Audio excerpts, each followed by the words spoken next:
Hey guys, welcome back to It Came From a Vlog. I'm Kate and this is my sister-in-law Kiki, and today we're going to be making two awesome Christmas cookie recipes because it is not the holidays without cookies. The first recipe is a delicious classic peanut butter blossom cookie, and the second one is Christmas M&M cookies. All right, let's get started. Let's bake.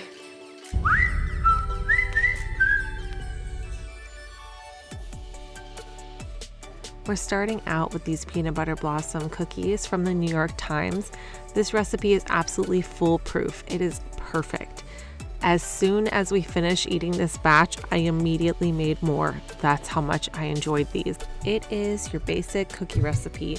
You preheat your oven to 375, sift together flour, baking soda, salt, set that aside, and then use the electric mixer to cream together your butters and sugars.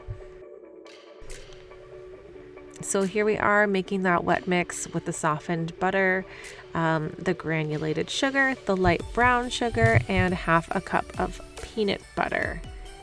Once that is creamed together, you're gonna add your egg, milk, and vanilla, and then allow it to mix until it's well blended. If you don't have a stand mixer, that's totally fine. You can use an electric hand mixer as well.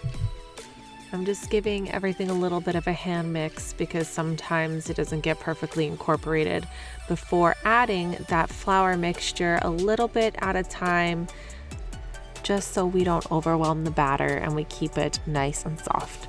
As always, I will have the link to this recipe in the description box below so you can easily reference it.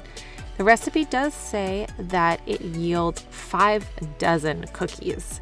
I don't know how tiny their cookies must be, but we got a little bit over 2 dozen, and I think they were the perfect size. Maybe they were meant to be smaller, but I'm really happy with how they came out, and I'm just gonna call this recipe a 2 dozen cookie recipe, and then it will be absolutely perfect. Now we just had some sisterly chitty chat time while we unwrapped these Hershey's Kisses and waited for the cookies to bake about 8 minutes before you press those kisses in, let them kind of crack a little bit, and then pop them back in the oven for about 3 minutes so that it's gooey, but it's still holding its chocolatey kiss shape. Now, when I made this recipe again, I realized that you're supposed to roll the batter in granulated sugar before you bake them. And I tried it that way and it was really good, but I don't think it necessarily needed that extra sugar because these tasted delicious. Here's everything we need for these Christmas M&M cookies. They came out so fantastic. Although the recipe did take some fiddling with, we learned very quickly that the Florida heat and humidity and the oven having been on in the kitchen just made the batter spread really flat. The big difference came once we popped that batter into the fridge for about an hour and then making really small cookie scoops, and that just had a perfect final product. What I love about these is it has both regular chocolate chips, which get nice and gooey and soft, and then the M&Ms, which stay crunchy and kind of add a nutty texture to your cookie without adding any nut. So I decided to double this recipe because I anticipated these cookies being a huge hit with the kids, and they definitely were. First, you cream together the butter and the sugars with the beaters or the stand mixer in this case, mixing it till it's really light, creamy, and fluffy before adding in the eggs and vanilla and mixing until it's just combined. Then we're adding the flour, baking soda, and salt, mixing that till it's just combined as well, before folding in chocolate chips and M&Ms.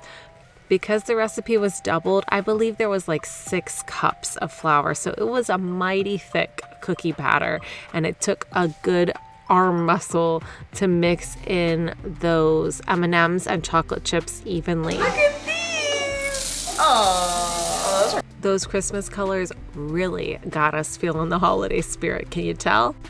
Here's Kiki using her strong muscles to mix up those M&Ms and chocolate chips.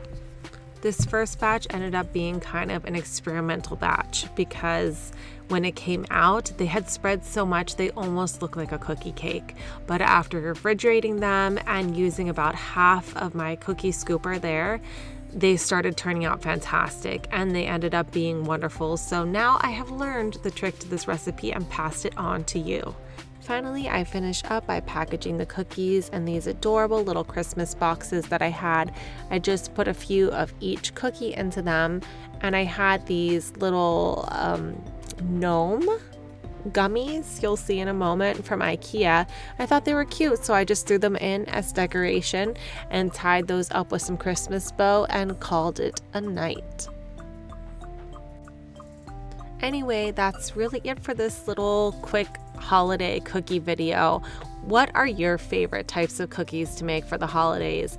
I love cookies because they're so versatile. Some of them are so easy. They use cake mix boxes that you just dump in and add one ingredient and boom, you've got cookies.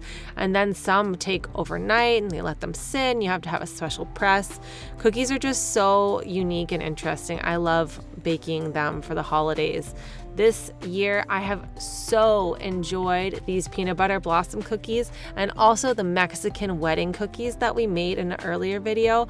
Those were fantastic, and I'm going to be making those year after year for sure. Thank you so much for joining me, and I hope to see you next time. Happy holidays, friends. He just ran into my butt.